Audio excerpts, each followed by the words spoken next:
You were the good one, weren't you? The polite one. The calm one. The one who didn't cause trouble. You learned early that love felt safer when you were easy to love. So you smiled through the noise. You cleaned your plate. You stayed quiet when others shouted.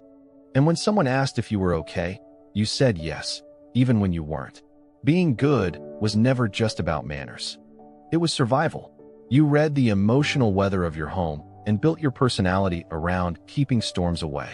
They called it maturity, but it was vigilance. In psychology, they call this conditional worth, when a child learns that being loved depends on being pleasing. You stopped asking for too much, stopped crying too loudly, stopped needing what no one could give. And maybe now, you still find yourself performing calmness, the peacekeeper at work, the understanding friend, the strong partner. Everyone leans on you. No one notices how heavy it gets. Because the good child doesn't complain. The good child carries. And somewhere deep inside, a quiet ache grows, the one that whispers, "Who am I if I'm not useful?" Have you ever felt that? That your kindness was the only reason people stayed? That your silence made you lovable, but invisible? What did it cost you to always be good? This isn't about blame. It's about seeing the hidden grief behind your gentleness. Because even goodness, when born from fear, can become a kind of loneliness. You didn't wake up one day and decide to be perfect. You became perfect because it felt safer than being real. You learned that approval meant protection, that calm faces meant peace, that good grades or quiet behavior kept chaos away. And so you mastered the art of emotional invisibility. You became the one who anticipated needs, who made everything easier, lighter, quieter. But every time you swallowed your feelings to keep the peace, a small part of you disappeared. There's a term psychologists use, fawning, a stress response where we please others to avoid rejection. It's the nervous system's way of saying, if I'm good enough, I'll be safe.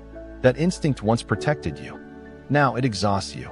As an adult, you might notice how it still lives in you. You apologize too often. You shrink when someone's angry. You over-explain just to prove you're not a threat.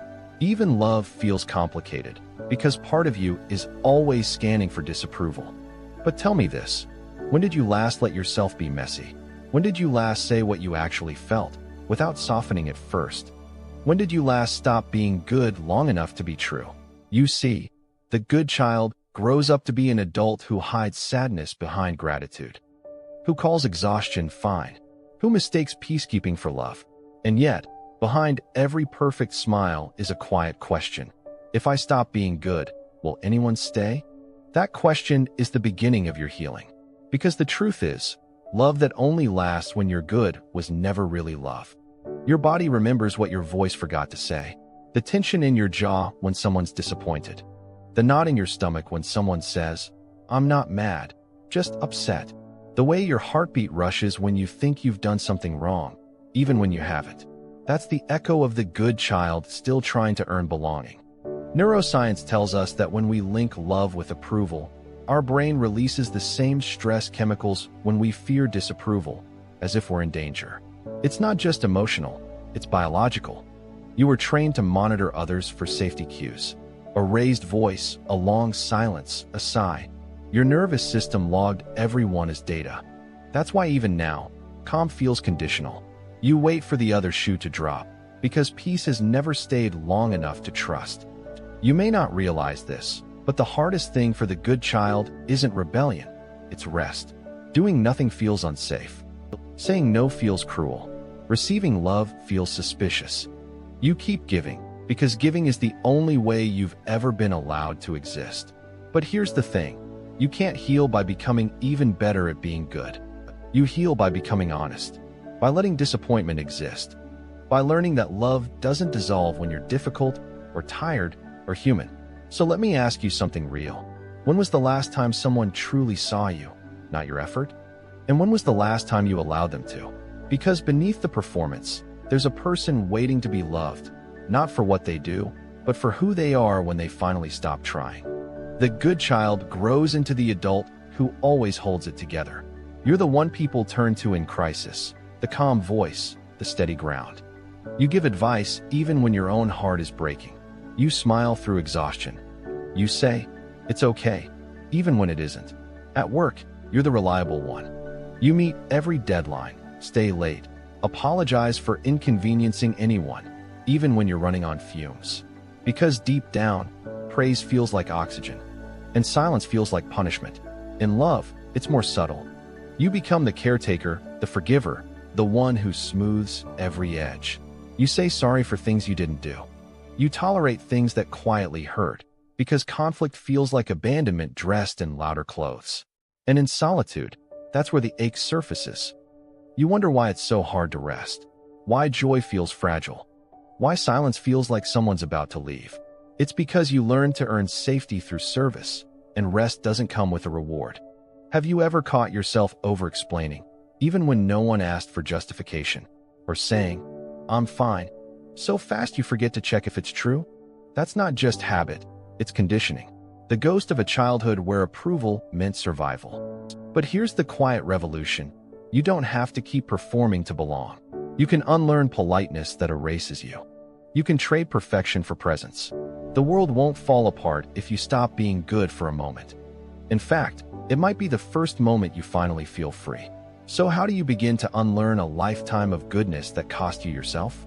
Not by rebelling loudly, but by allowing small acts of truth. Start with this. When someone asks what you want, answer honestly, even if your voice shakes. When your instinct says, make it easy for them, pause and ask, what would make it easy for me? That's how you begin to teach your nervous system that your needs aren't dangerous. That love doesn't vanish when you take up space. Psychologists talk about authentic self-expression, how it rewires the brain's safety loop. When you speak your truth gently but firmly, your body learns that honesty and connection can coexist, that you don't have to lose one to keep the other. Try a micro-practice. Next time you feel resentment rising, take a breath. Say, "No, thank you." Not angrily, not defensively, just calmly. Watch how your body reacts. You might feel guilt at first. That's the echo of obedience, not evidence of wrongness. And maybe tonight, when it's quiet, write a letter to your younger self, the one who tried so hard to be good so everyone else could stay calm. Tell them, you did nothing wrong. You were lovable even when you cried. You don't have to earn your place. Because healing for the good child isn't about becoming wild. It's about becoming whole. It's remembering that goodness isn't your identity. It's just a habit that once kept you safe. Have you ever felt that tug, the fear that saying no might make you unlovable? What would it feel like to believe the opposite? Maybe healing isn't about being less good. It's about being more real. You don't have to destroy your gentleness to find your truth. You just have to stop shrinking it to fit inside someone else's comfort.